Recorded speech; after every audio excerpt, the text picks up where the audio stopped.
উমরকেও শহীদ করা হয়েছে মসজিদের মধ্যে তাকে শহীদ করা হয়েছে। ছুরি দিয়ে আঘাত করে তার পেটের উজুরি বন্ধ বের করে ফেলছিল।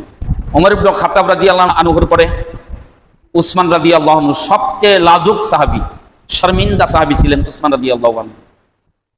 উনি কোরআন তেলাওয়াত করতেছিলেন, কোরআন তেলাওয়াতরত অবস্থায় তাকে হত্যা করা হয়েছে প্রকাশ্যভাবে দিবালোকে। কিন্তু পরিবারের ছোট ছোট বাচ্চা থেকে নিয়ে একেবারে বয়োজ্যেষ্ঠ ব্যক্তি পর্যন্ত কাউকে ছাড় দেয় নাই। এমন মর্মান্তিক ঘটনা আর কারো বেলায় ঘটে নাই, শুধুমাত্র একজন ব্যক্তির বেলায় ঘটছে, সেটা হলো হুসাইন রাদিয়াল্লাহু আনহু। আমাদের দেশের কিছু শায়েখ এবং হুজুররা বলেন কিন্তু উমর রাদিয়াল্লাহু তাআলা আনহুকে হত্যা করা হয়েছে। তো উমর রাদিয়াল্লাহু তাআলা আনহুর হত্যা সম্মানের দিক থেকে বেশি হৃদয় বিদারক, হুসাইন রাদিয়াল্লাহু তাআলা আনহুর হত্যা বেশি হৃদয় বিদারক। 2 নম্বর, উসমান রাদিয়াল্লাহু তাআলা আনহু কোরআন পাঠরত অবস্থায় সমগ্র মদিনা ঘেরাও করে কোরআন পাঠরত অবস্থায় তাকে হত্যা করা হয়েছে। তো উসমান রাদিয়াল্লাহু তাআলা আনহুকে যে কোরআন পাঠরত অবস্থায় হত্যা করা হলো, সম্মানের দিক থেকে উসমান রাদিয়াল্লাহু তাআলা আনহুর হত্যা বেশি হৃদয় বিদারক না হুসাইন রাদিয়াল্লাহু তাআলা আনহুর হত্যা বেশি হৃদয় বিদারক? যে হুসাইন রাদিয়াল্লাহু আনহু কে হত্যা করছে এটার আলোচনা করেন, উমরকে হত্যা করা হলো সেটার আলোচনা করেন না কেন? তার মানে হুসাইন নিয়ে এত টেনশন কেন আপনাদের? চিন্তা করছেন? এই শায়েখের মাথার মধ্যে একটু সমস্যা আছে।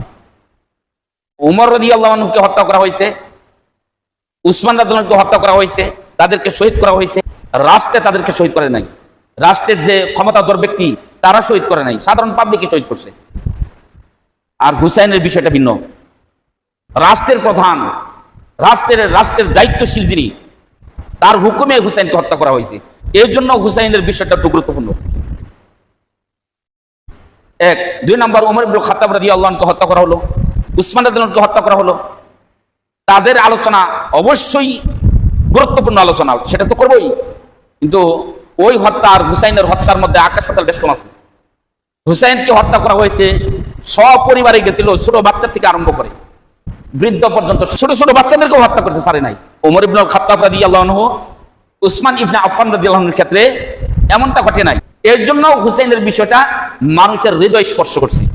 যে এভাবে একটা পরিবার নিয়ে যাইতেছে, হ্যাঁ, রাস্তার মধ্যে পাইলো, ব্যারিকেড করলো আর মেরে ফেললো। তাও কি একজনকে মারা? 23 জন মানুষকে একের পর এক হত্যা করছে। রাসূলুল্লাহ সাল্লাল্লাহু আলাইহি ওয়াসাল্লামের পরিবার, রাসূলের সন্তানদেরকে হত্যা করছে। আব্দুল্লাহ যে ছোট্ট বাচ্চারা ছিল, এই ছোট্ট শিশুটাকে হত্যা করা হয়েছে। এর জন্য হুসাইনের হত্যার ব্যাপারটা গুরুত্ব দেয় মানুষের। হুসাইন রাদিয়াল্লাহু আনহু উনি পরিবার নিয়ে গেছিলেন, উনি অসহায় ছিলেন, তারপরও তাকে হত্যা করা হয়েছে রাষ্ট্রীয়ভাবে, রাষ্ট্রের মদতে।